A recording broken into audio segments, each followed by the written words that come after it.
Katika video hii tutazungumzia aina ya mifumo ya taarifa, yani information systems. Hii ni mifumo ambayo tunaitumia kila siku katika maisha yetu. Kwa mfano, unapoomba kazi online, manake unaingia katika website fulani unaomba kazi, ule ni mfumo wa taarifa. Unapoingia YouTube kuangalia video fulani, ule ni mfumo wa taarifa. Unapofanya applications za kuomba chuo, ule ni mfumo pia. Lakini unapoingia kwenye kompyuta yako, unapofungua Microsoft Word, Microsoft Excel, PowerPoint, hizo zote hizo ni systems. Hiyo ni mifumo yote ya taarifa. Kwa kumbe mifumo ya taarifa, kila mfumo unafanya kazi yake maalum. YouTube kazi yake ni video, mtu una upload video na nini. Microsoft Excel ni kwa ajili ya masuala ya analysis. Mfumo ambao unatumia kuomba matokeo, kuangalia matokeo yako ya chuo ni student record ya chuoni kwako. Sasa kumbe mifumo imegawanyika, ina aina zake na kila mfumo una kazi zake. Sasa aina mifumo ya taarifa, types of information systems, hii ni mifumo ambayo tunaitumia kila siku. Hizi websites ambazo tunazitembelea na nini zimegawanyika of course. Ya kwanza kabisa ni office automation. Office automation system, kwa mfano kuna Google product phone nitakuonyesha. Kwa mfano nikija hapa, nikiingia hapa online, umeona hii ni Microsoft PowerPoint, lakini ni ya online. Ni ya Google, product ya Google, lakini ni ya online, PowerPoint. Umeona PowerPoint nyingine ni hii hapa, ni Microsoft PowerPoint ya online. So hapa unaweza ka edit file lako la Microsoft PowerPoint online. Lakini nyingine PowerPoint ipo kwenye kompyuta. Kuja kwenye kompyuta kiandika tu PowerPoint, itatokea hii hapa PowerPoint 2013. Au ukija kuandika Excel, itatokea Excel 2013. Umeona? Sometimes ukiandika Microsoft Word, ukiandika Microsoft Publisher, itatokea hiyo hapo. Sasa hii mifumo ambayo nimekuonyesha hapo inaitwa nini? Office automation. Ni mifumo ambayo inamwezesha knowledge workers kuweza kufanya kazi zao. Knowledge workers ni wale watu ambao wana maarifa tayari, ila wanahitajia tools fulani ili ziwasupport. Kwa mfano ukija kuangalia mfano kama wahasibu, wale tayari mtu anakuwa na knowledge ya mambo ya kiuhasibu tayari anayo, ila sasa anashindwa kuandaa report mpaka apate software ya kuandaa report. Ndio hiyo Excel. Kwa kutumia Excel manake so ujifunze, manake tayari una knowledge, unaenda kuimplement kwenye Excel. Ndio hivyo, kama ni mhasibu unaandaa report yako kwenye Excel, unachora hali magrafu manini, table zile, unaweka formula mbalimbali kwenye Excel. Office automation system zinamwezesha knowledge worker kuweza kumpa support ya kufanya kazi zake. Kwa mfano mwingine ni Microsoft Word. Knowledge workers, kwa mfano kama wewe unaandaa kadi ya harusi, kwa maana yake wewe tayari una knowledge kichwani, kwa hiyo unahitajia software ya kukupush kutengeneza unachotaka kukifanya. Ndio hizo office automation. Kwa zile word processing software zote kama WordPad.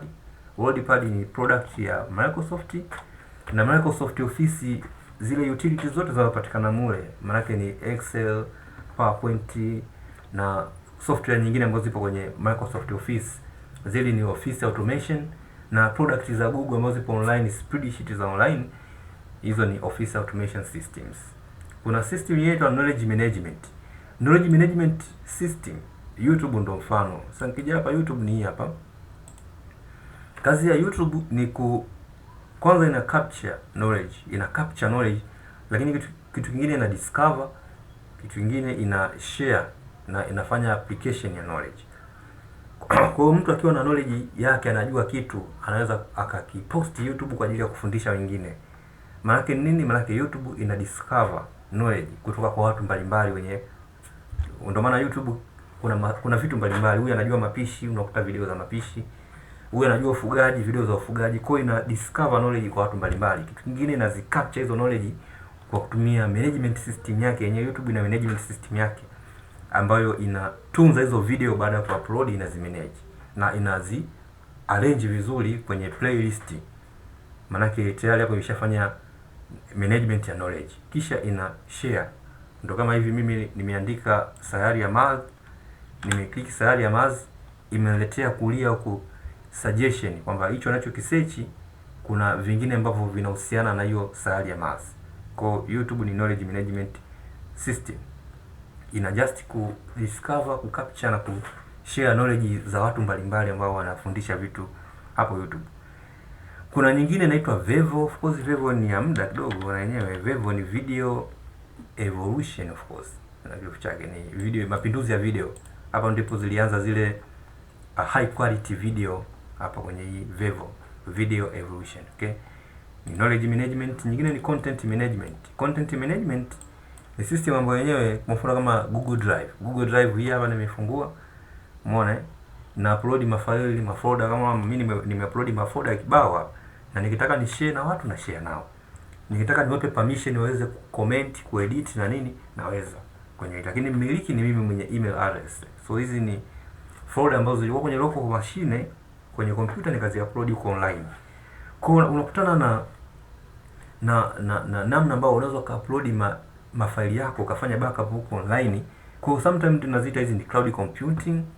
Cloud computing ni zile kompyuta ambazo zina offer service mbalimbali online, mfano ndio hiyo Google Drive.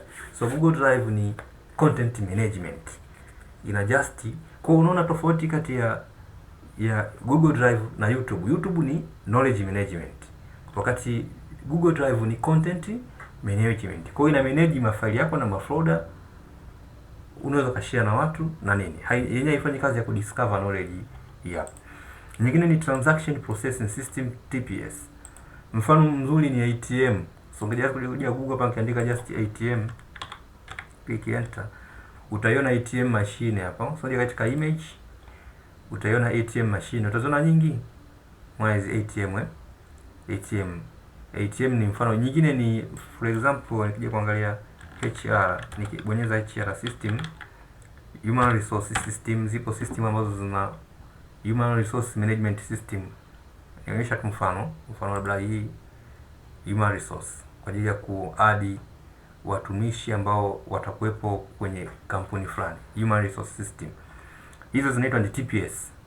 TPS ni maana yake nini? Transaction processing. Transaction maana yake nini? Ni kuweka data, kufuta data na kubadilisha data. Hizo ndo transaction kubwa tunazozifanya. Sasa hizo transaction zinafanyika mara kwa mara kwenye mifumo hii ambayo ni ATM au human resource. Kwenye human resource leo mnaajiri watu, mnafukuza watu, mnapandisha madaraja, mnapandisha mishahara, wanaenda likizo. Hizo taarifa zote zinakuwa ndani ya human resource. Maana hiyo database itakuwa ina experience updation za kutosha, deletion za kutosha sana. Yaani database inakuwa haitulii. Wameenda likizo, wameongezewa kipato, hivi muda wa kazi, attendance na nini, mambo ya performance, kupima performance ya mtumishi na nini, zote ziko ndani ya human resource system. Sasa hiyo human resource manake ina perform daily transactions za ku insert data, kuedit au ku update data au ku delete kabisa. Ina perform daily transactions, na ndio maana inaitwa transaction processing system. Mfano mzuri tulisema ni ATM. ATM ina experience transactions za kutosha sana. Maanake watu wanatoa pesa, wanaweka pesa, wanatuma pesa, wanafungua account na nini. Kwa ATM ina experience transactions za kutosha sana. Kwa ndio maana inaitwa transaction. So transaction ni system ambayo ina perform daily operations za kuinsert, kudelete na kuupdate data. Frequently inafanya kazi za namna hiyo. Mfano mzuri ni ATM. ATM ina just ku experience hizo concept za transactions kwa wingi zaidi. Ndio maana inaitwa transaction processing system. Ina perform daily to daily transactions. Na wanaotumia hizi system ni wale watu wa chini kabisa. Ndio wanatumia hizi system kama vile human resource, pamoja na human resource inatumiwa na watu wa chini kabisa. Pamoja na hii ATM inatumiwa na watu wa chini kabisa, na mifumo mingine ya biashara inatumiwa na watu wa chini kabisa.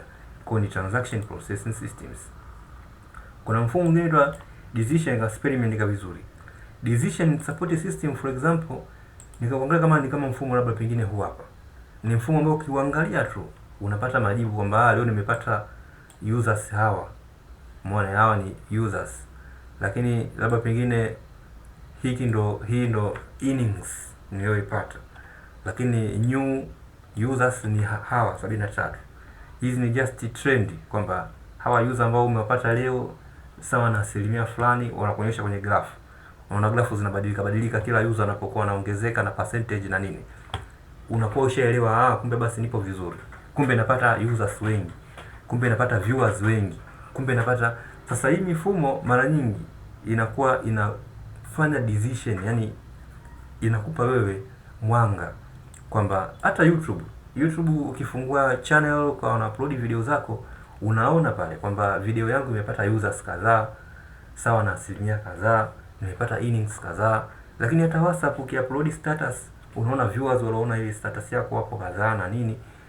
Tunaziita hizo ni simple analytics. Sasa mifumo namna hiyo mara nyingi tunaita ni mifumo ambayo ina perform decision. Decision maana yake mfumo wenyewe unaweza kufanya prediction, kama hapa unavyoona inaleta taarifa zote kuhusiana na nini kinachoendelea. Umeona nimepata users wangapi na user wangu wanatoka nchi gani. Unaona nchi ambazo zina njano njano hizi ndio nchi ambazo users wangu wanatoka kwa wingi sana. Umeona hiyo, kwa nakuwa naelewa kumbe content inazo upload zinawafikia watu nchi hizo sana. Kwa hiyo nitumie lugha fulani ambayo wao wataielewa. Ushafanya decision. Kwa hiyo ndio maana zinaitwa ni decision support. Ni mifumo ambayo ina uwezo wa predict, kutambua kesho itakuwaje na nini, sana decision support systems. Ngine ni management information system, MIS. Ile za kusema ni MIS, management information system. Decision support system ni DSS, decision support system. Transaction process system ni TPS, na content management system CMS. Knowledge management system ni KMS. Office automation, of course kirefu chake sijakifahamu, sidhani kama ni hivi office automation, lakini hizi ndo vifupi vyake. So management information system ndo inatumika mingi zaidi. Utakuta kila mfumo unaotengenezwa unaitwa mfumo fulani, labda sales management system, labda kama ni mfumo wa crime unaitwa crime management system, kama ni mfumo wa matokeo ya shule mfano unaitwa ni student record management system, kama ni mfumo wa traffic unaitwa traffic management system, kama ni mfumo wa kuomba maombi fulani ya application unaitwa application management system. Hizi management system ndio ipo mingi. Umeona kila mfumo unaitwa ni MIS. Mifumo hii ya management information system inatumiwa na watu ambao ni middle tu, watu wa middle, na sometimes na watu wa chini pia wanaitumia. Ni mifumo ambayo ina just baada ya kuwa na mfumo unaitwa TPS ina pass taarifa kwenye management information system. Yani management information system inatoa data kutoka kwenye transaction processing system, yani ile ATM ile inafanya daily to daily transactions. Sasa nikitaka kujua transactions zipi zimefanyika siku ya leo, siwezi kuziona hapa kwenye TPS. Na ndio kuja kuziona wapi? Kwenye management information system. Sometimes inafanana kama na decision support. So kwenye management unakuja kuona vitu vichache kama hivi in detail kwa uchache wake.